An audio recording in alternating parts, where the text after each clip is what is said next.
Agora é do Márcio, que está em outro arquivo. Textos apócrifos. Na questão 628 do Livro dos Espíritos, Kardec indaga dos espíritos superiores. Por que a verdade não foi posta ao alcance de toda a gente? Sim. Importa, essa é a resposta, que cada coisa venha a seu tempo. A verdade é como a luz. O homem precisa habituar-se a ela pouco a pouco. Do contrário, fica deslumbrado. A seu ver, há de haver, tá? Verdade nos textos apócrifos, ou a espiritualidade disseminou suas mensagens tão somente em obras que, de antemão, sabia que seriam reconhecidas ao longo da história como textos oficiais. Por sinal, essa classificação não é humana?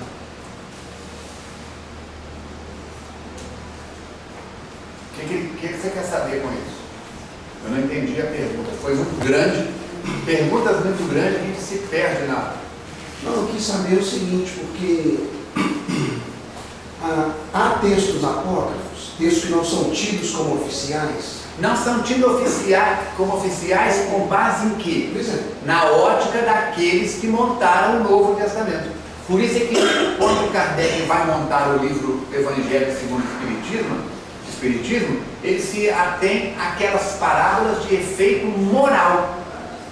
Ele coloca lá, quando Jesus mexe num fundamento de Moisés, ele diz: eu não vim destruir a lei, vim colocar luz.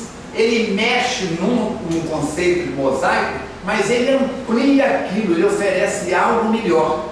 Mestre, quantas vezes devemos perdoar? 7. Ele diz: não 7 vezes. Ele não diz não a 7 vezes. Ele oferece algo melhor, mas 70 vezes 7. Mestre, teus discípulos estão comendo sem lavar as mãos.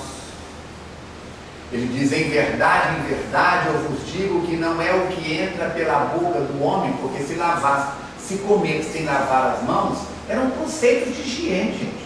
Assistam esses filmes dos reis medievais, aqueles javalis rodando. O pessoal chega, agarra uma perna de javali, arranca e come, e a gordura desce. Aquelas roupas encebadas. A imundície nos navios que vinham da Europa, a piolhada, era uma coisa assustadora. Naquela mesma época, o Japão estava usando roupa de seda, fazendo espadas kataná de aço puro, vivendo em ofurô, banheira de água quente. E os marinheiros e capitães, a armada inglesa, espanhola, portuguesa, holandesa, cobertos de piolho da cabeça aos pés, imundície.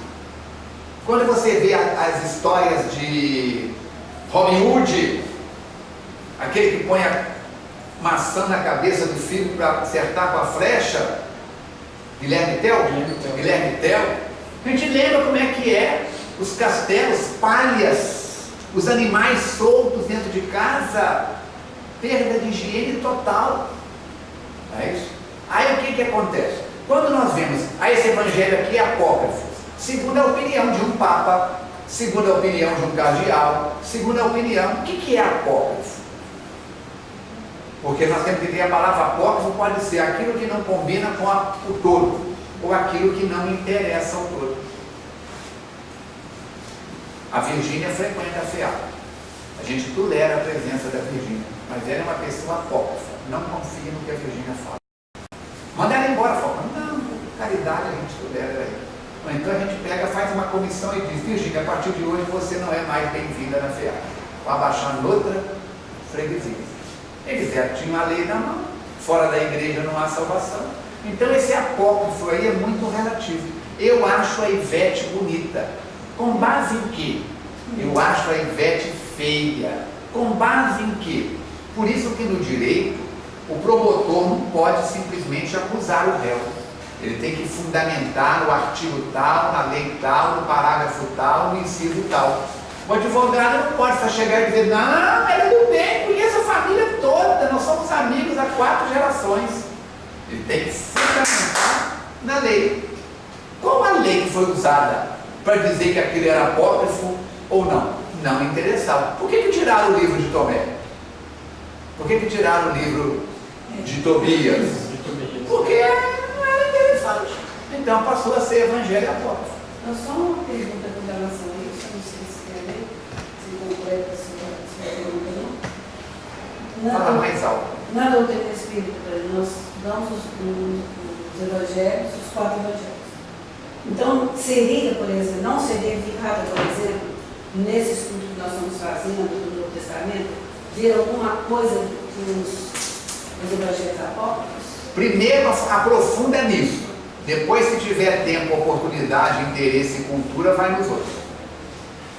Entendeu? Mas a doutrina não proíbe. Não proíbe nada. A Espiritismo não proíbe nada. Ah, Vamos montar aqui na FEAC um grupo de estudos para comparar o Alcorão com Jesus, Maomé com Jesus? Vamos, não é proibido não. Vamos montar aqui na FEAC um grupo de estudos para poder comparar Moisés, Jesus, Buda e Zoroastro? Vamos. Agora eu te pergunto, temos pessoas com cultura para poder analisar isso?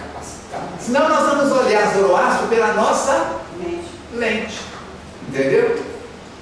Não, você sabe fazer bolo de 5 xícaras de farinha, mas daí a pedir para você fazer um bolo para o casamento da Bianca é totalmente diferente. Você sabe fazer aqueles bordadinhos, todas aquelas camadas, aqueles recheios. Não, você vai fazer um bolo tabuleiro. Não será porque por exemplo, o Evangelho Apócrifo de Tomé foi descoberto no Mar Morto em 1940 e poucos, muitos anos depois dos Evangelhos? Mas tem outros que vêm lá de trás e foram colocados como apócrifo. Ah, sim, estou falando desse porque o que eu conheço, que eu já vi. A história é aquilo que eu digo, a história é escrita de acordo com os interesses de quem está escrevendo. Nós vamos dizer por isso que a igreja de Roma não tem o seu valor? Se a igreja de Roma não tivesse montado a estrutura que montou, os evangelhos não teriam chegado até nós. Se Paulo não tivesse feito o que fez, o cristianismo sem Paulo já teria virado culto hebraico há muito tempo, mas há muitos séculos. É Paulo quem abre Jesus para o mundo não hebraico. Falou da Virgínia, vou fazer uma pergunta que ela mandou, é a 15ª aqui. Em Mateus capítulo 3, versículo 10, Jesus diz a Nicodemos, em relação a nascer de novo: és mestre em Israel e não sabes essas coisas? O que se estudava na Torá a respeito da reencarnação? Estaria nas entrelinhas e por isso até hoje os judeus não acreditam em reencarnação? Reencarnação à época de Jesus era algo que se falava, era algo que se citava, mas não era arroz com feijão para todo mundo. Porque você vê que é Nicodemos, que é um dos mestres, não é só sacerdote. Tem o sacerdote mestre, tem o mestre não sacerdote. Nicodemos é um Zacarias e melhor. Zacarias não, um mestre de um Gamaliel em menor potencial. Ele era um sacerdote e um mestre na escolástica do Torá, e não tinha dado atenção à reencarnação. Quando Jesus fala, o foco dele era outro. Igual hoje, no Espiritismo, você pode se interessar mais pela ciência, outro mais pela filosofia, outro mais pela mediunidade, outro mais pela caridade. Dentro da escolástica que Nicodemos dava atenção, a reencarnação não estava como primazia. Mas você vê que lá, João, Simão e Tiago, que não eram sacerdotes, entenderam perfeitamente e espalharam a notícia, todo mundo entendeu. Necessário nascer de novo. Não é isso? Então nós vamos ver isso, o foco do nosso conhecimento. Uma encarnação na Terra é muito pouco para se especializar em qualquer assunto. É a 11ª. Por que as igrejas evangélicas utilizam muito mais o Velho Testamento nas suas pregações do que o Novo? Porque interessa mais a eles manter o povo naquela frequência, entendeu? Nós vamos considerar o Velho Testamento como sendo o maternal e o primário.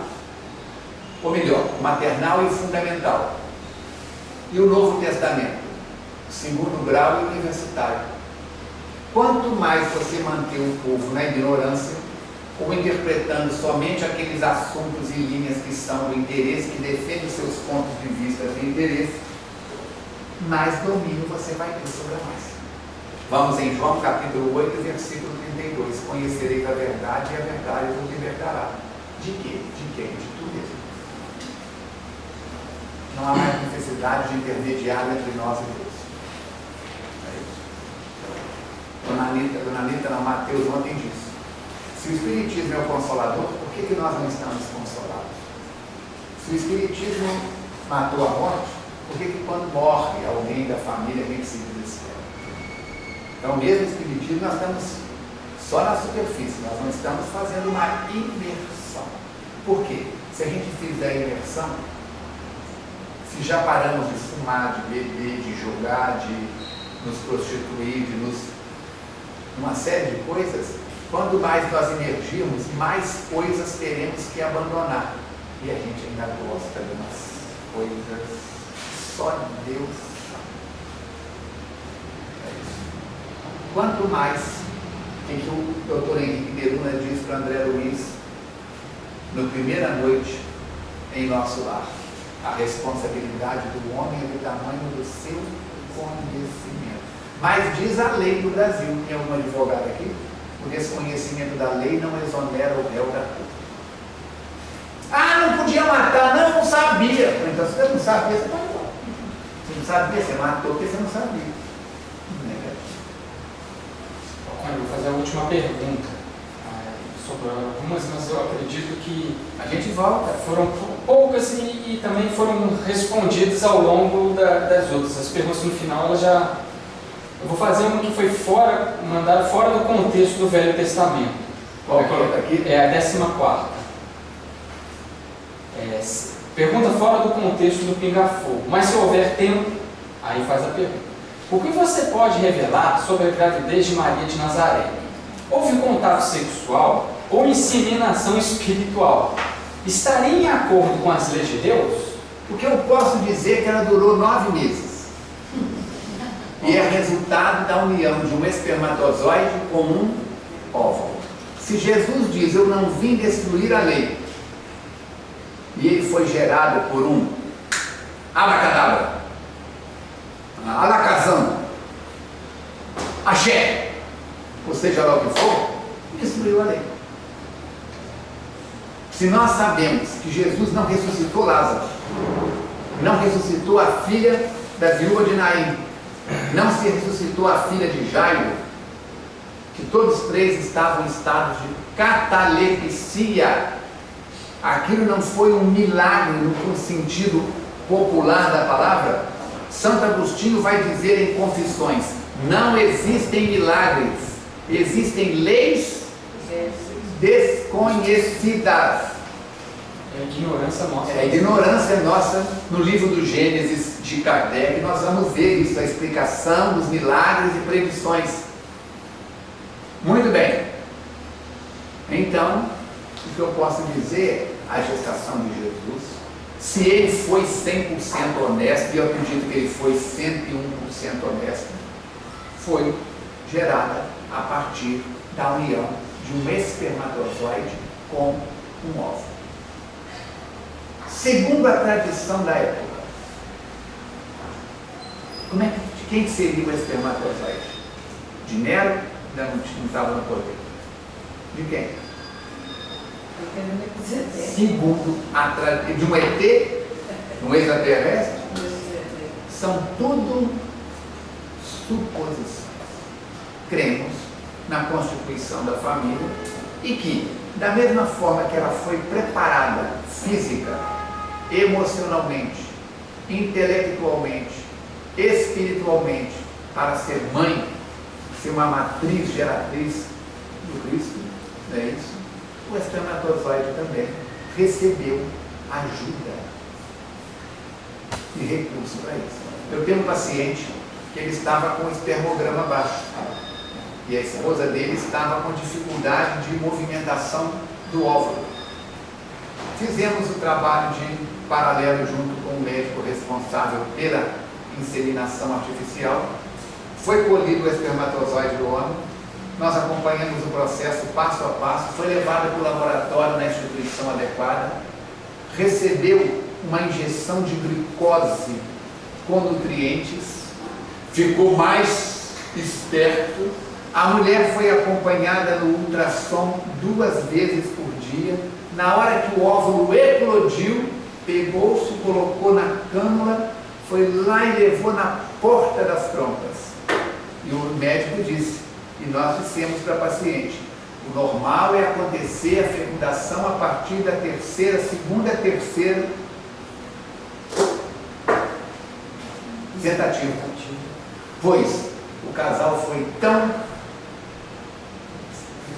feliz que na primeira tentativa